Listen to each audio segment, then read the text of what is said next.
Greetings, free thinkers. Welcome to the Hoggcast. How are you doing today? Hope you're doing fine. I certainly am. Okay, what do we have on today's episode? We've got one clip to watch, the good old Tucker Carlson. He's going to go over the events that are still unfolding in Texas, where certain areas of Texas are under a power blackout. This has happened because Texas has come under a freezing event in which the temperatures are in Texas as cold as Alaska right now. And Tucker Carlson makes a very powerful argument against the climate change czars. That is not to, spin conspiracy theories about climate change. That's not what he's doing, and that's certainly not what I'm doing. What I'm doing is highlighting how absurd it is that Texas, and you can see from this screenshot here, that's one of the frozen wind turbines. They're using a fossil fuel powered helicopter to spray a fossil fuel based lubricant and de-icer onto the wind turbines propellers to free it up again and unfreeze it so it can produce wind power. How absurd is that? How absurd is this photo? This is what I'm saying, and this is what I think Tucker Carlson could do much better than I can at explaining. So we're going to get into that clip now, but if you haven't yet, please like, subscribe, hit the notification bell, and share this video around. If you do all those things, it only takes a few moments, and it really helps this small channel grow. We are currently outside of the YouTube partner program, so sharing this video around really will help kind of combat the shadow banning. Right, let's go. Right, so over to Tucker Carlson. It's quite a long clip, only got one clip to watch, but I will intermittently stop to make points that I think I need to make. Tucker Carlson tonight, happy Monday. Well, the Green New Deal has come, believe it or not, to the state of Texas, and we're here with the report. How's it working out so far? Well, the good news is all that alternative energy seems to have had a remarkable effect on the climate, as intended. Last night, parts of Texas got to temperatures that we see in Alaska. In fact, they were the same as they were in Alaska. So global warming is no longer a pressing concern in Houston. We've solved that problem. The bad news is they don't have electricity. The windmills froze, so the power grid failed. Millions of Texans woke up to boil their water because with no electricity, it couldn't be purified.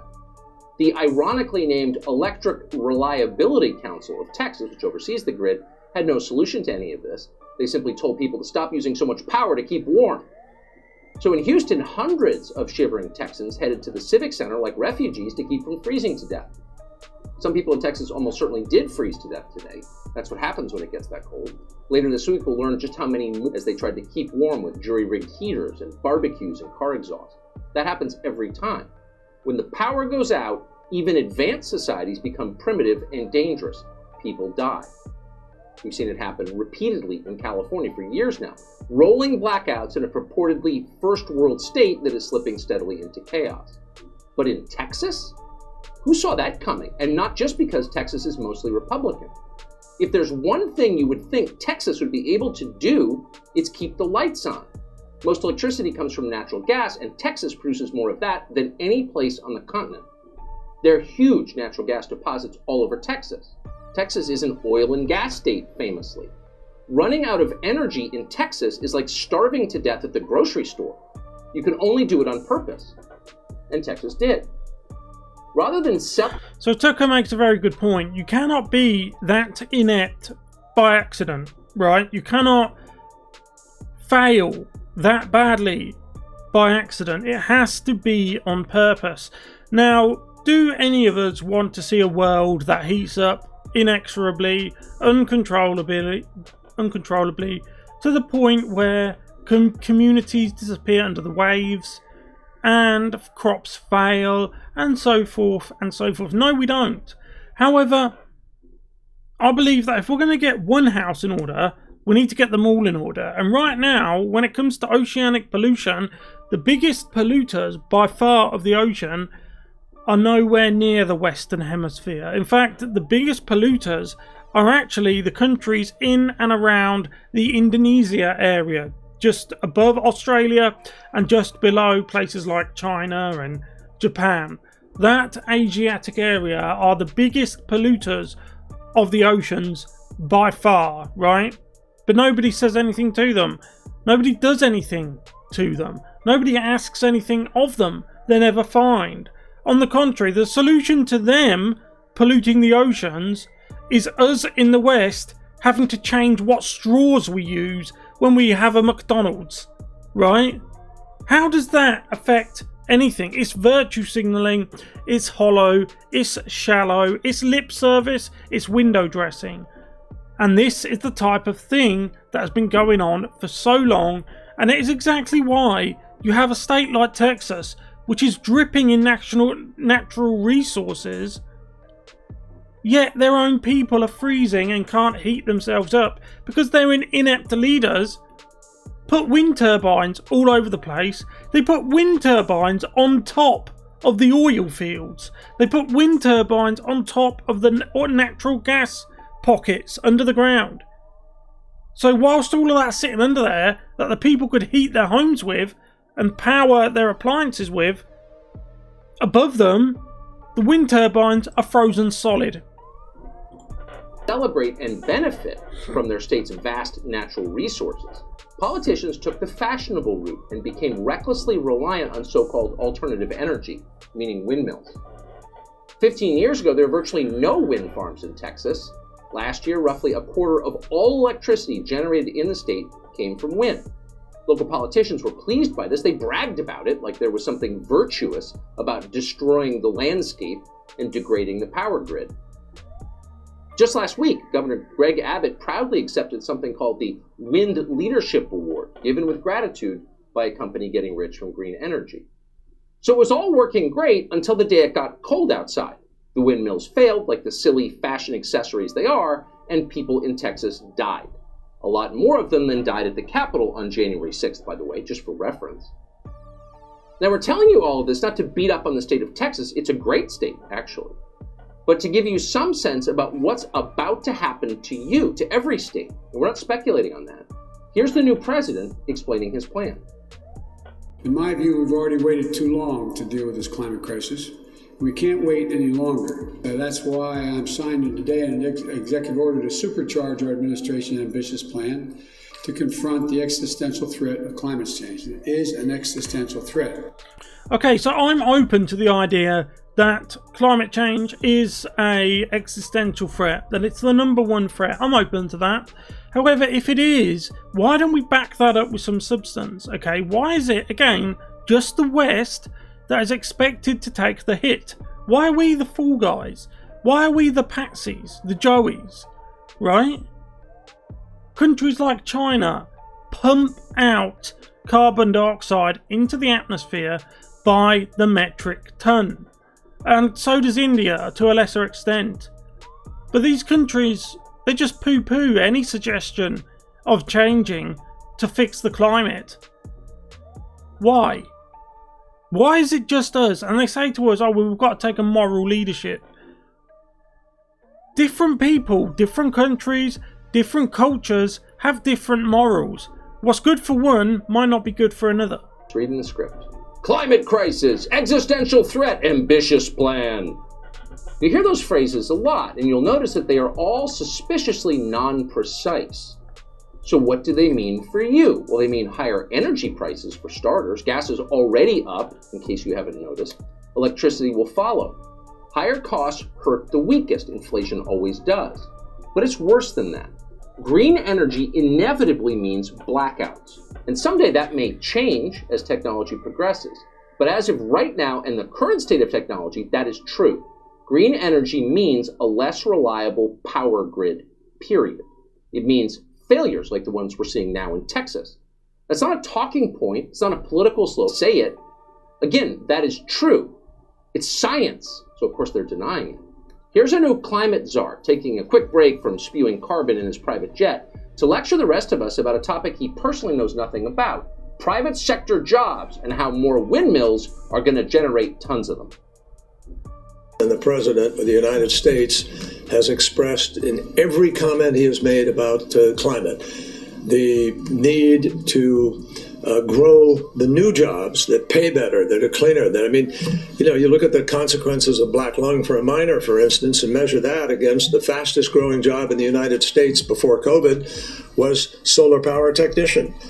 I disagree with that. And have you noticed how when he's talking about fossil fuels, he will choose something deliberately. He chooses it deliberately, something very negative like black lung disease. And then when it comes to renewable energies and wind and solar, he speaks about something very positive. Talks about high-paying jobs. He's just doing this for you. He's only in this for you, not for himself. He's not enriching himself. He's not enriching his family. Oh no. The Kerrys of the world, the John Kerrys and all of the other Kerrys, the Bidens, on the Rhino side, the Republican in name only side, the Cheneys of the world, the Romneys of the world. They're only doing this for you, not themselves. Oh no, never themselves. He rides around the world on a private jet. Everywhere he turns up, locals lose their jobs because they're going to be replaced either by robots or wind turbines. And he tells himself, when he goes to bed at night, he tells himself that he's saving the world, that he's doing good. I'll tell you what I'll compare him to. The Witch Doctor General.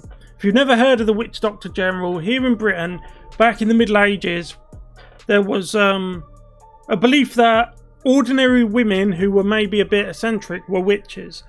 And there was this guy who was the Witch Surgeon General, can't remember his name, but he would go around from place to place. He would travel the country, just like this guy travelling the globe, and he would turn up in places, and he would essentially burn innocent people to death, innocent women, and he would convincing not only himself, but other people that he was doing good, that it was a sacrifice. It wasn't for him, bearing in mind he got paid a small fortune for every witch that he burnt, or quote-unquote witch that he burnt.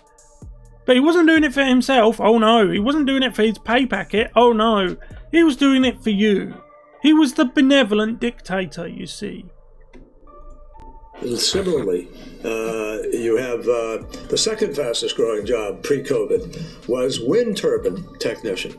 This is happening. I don't believe this. I don't believe that the fastest growing jobs was wind turbine. Like the majority of people who left high school or university, the job they went into was wind turbine technician. I don't believe that. Ask yourself, if you're watching this, how many people you know when they left school or college, university, whatnot, the jobs they went into. Bricklaying, carpentry, computer IT, and so on and so on. How many of them do you know that became wind turbine technicians, solar panel technicians? Not many. So to say that the majority of people, it's the fastest growing job in the United States, it's rubbish. This is happening. So hear us, please, America's mistreated working class. John Kerry has a plan for you. Settle down. John Kerry's here. Now, the old plan, you'll remember, was coding. They were going to learn to code. All the guys in pickup trucks were going to run the internet after we sent their jobs to China. That was the plan. Learn to code. Guys in t-shirts. In the end, of course, we just imported people from China to code. So that didn't actually happen. But John Kerry has another idea. High school educated rural people are going to be wind turbine technicians. So what they used to do with transmissions, whatever it is that was, they're going to do with windmills. Put bearings in them, or lube them, or something. So everybody wins. Now, it's possible that John Kerry actually believes that. Maybe he's never been within 20 feet of a wind turbine. Possible. He definitely doesn't live near one. They don't have wind farms in Aspen or Martha's Vineyard, and they're not getting them. John Kerry himself once fought to keep wind farms out of sight of his summer house on Nantucket. Well, that's hypocritical, you might say. Yeah, obviously. But it's not surprising. People who support wind farms, as a rule, live very far from wind farms. People who live near wind farms have a totally different view. And why wouldn't they? How'd you like a massive power plant in your backyard? And it's worse than that. I mean, look at the design of these wind turbines. I'm no engineer, but I have long held my suspicions that these wind turbines are not very efficient at all. It's just my opinion. I'm not an engineer, but I do not believe that they are very well engineered. I think that if you really wanted to capture as much wind as possible so that they could still turn the piston or the turbine, whatever's driving it, yeah, I think it's a turbine, then instead of having propeller blades, which is essentially what they are, why don't you have horizontal sails? So coming out of the side of the mast, you would have essentially sails and made of fibre, carbon fibre or something like that, some exotic material, and then the wind, even when it's very light wind, would blow into the sails and the sails would spin horizontally around and around and around, and that could be converted into driving a vertical piston downwards, or a vertical turbine, or a crankshaft or a crank handle downwards, right? And you could convert it into driving a turbine. You could line 6 of them up and have each turbine a bit like a piston. Each turbine being a piston in a giant, you could call a giant wind-powered engine. And all of those pistons drove a huge crankshaft, which was attached to the magnets in the power plant. That's just my idea in my own head, the way I envision it. But again, I'm not a engineer, so I don't know. But instead of having the coal or the fossil fuels, which boils the water, and then the steam is released, and the steam pressure powers the magnets and the cranks on the magnets, which is what a fossil fuel power plant does, you could have these huge wind turbines with these new sails that I envisioned, all acting like pistons. One wind turbine is essentially one piston, and all of them could be connected to a giant crank which turns the magnets instead. But that's just my idea. Humming and buzzing and chopping up birds. That's what a wind turbine is. If you're ever in rural America, go see one for yourself.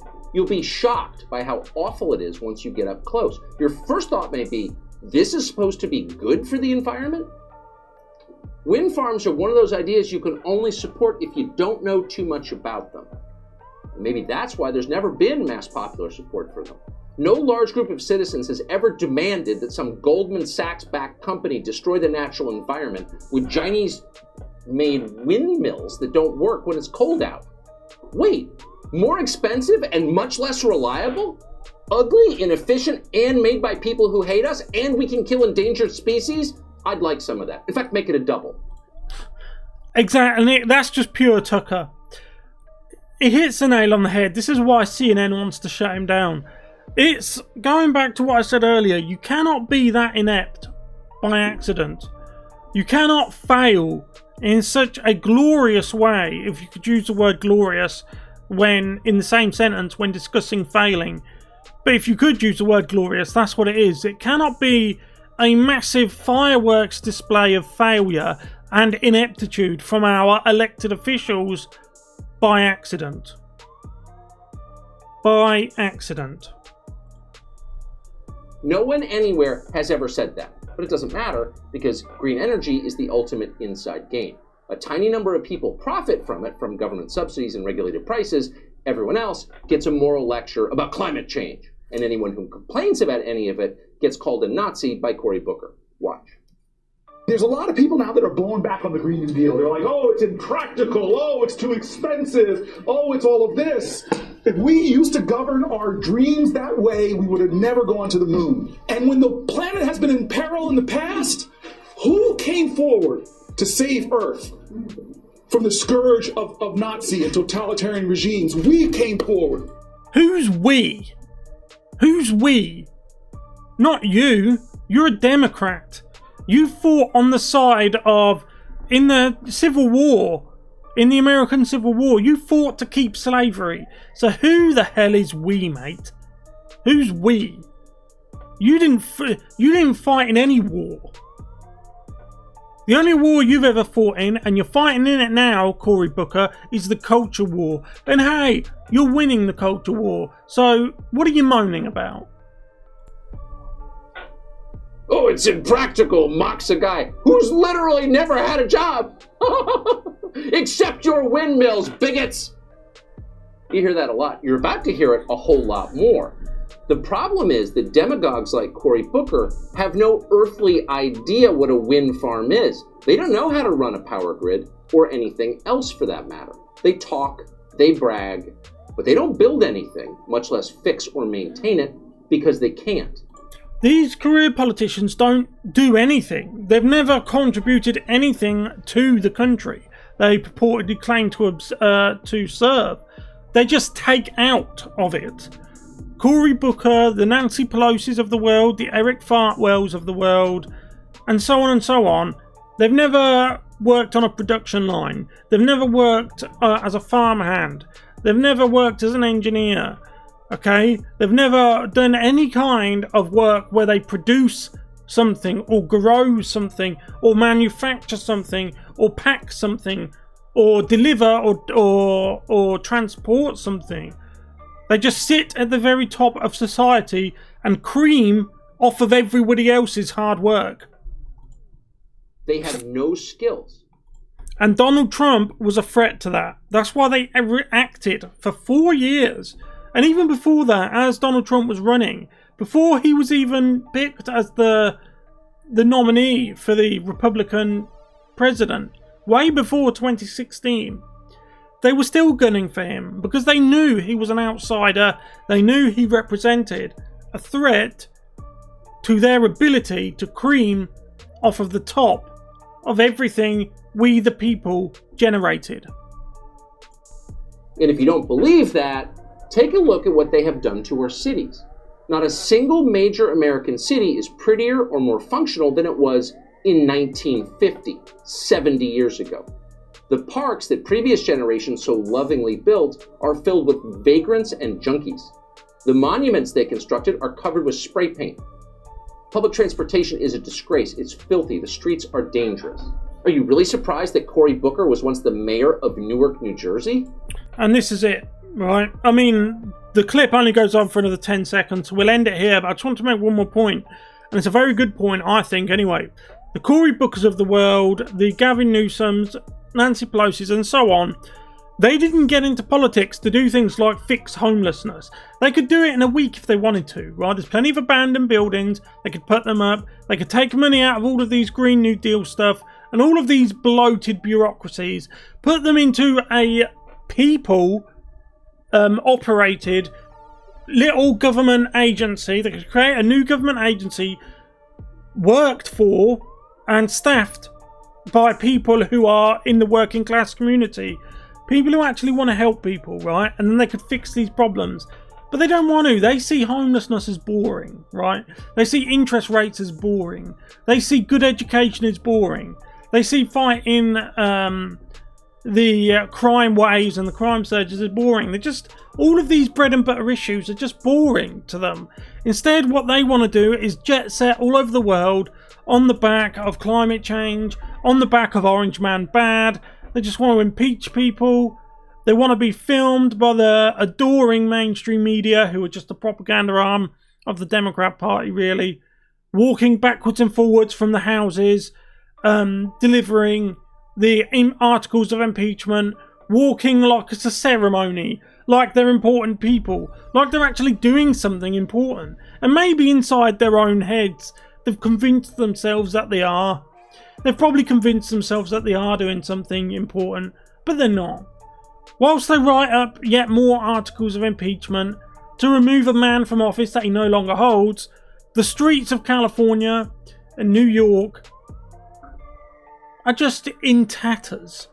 In tatters. Society itself in these two great states, California and New York, starting to collapse. Starting to collapse. Yet, every 4 years, what do? They vote blue, no matter who. So you can't help some people until they're willing to help themselves. Anyway, I'm going to leave it there. Let me know what you think about all this in the comment section below. Thank you very much for watching. If you haven't yet, please like the video, subscribe to the channel, hit that notification bell, put notifications on to all. That'll just notify you when I get uploaded, when I upload. Share this video around to social media. That'll really help me out. And I'll see you in the next one. Goodbye.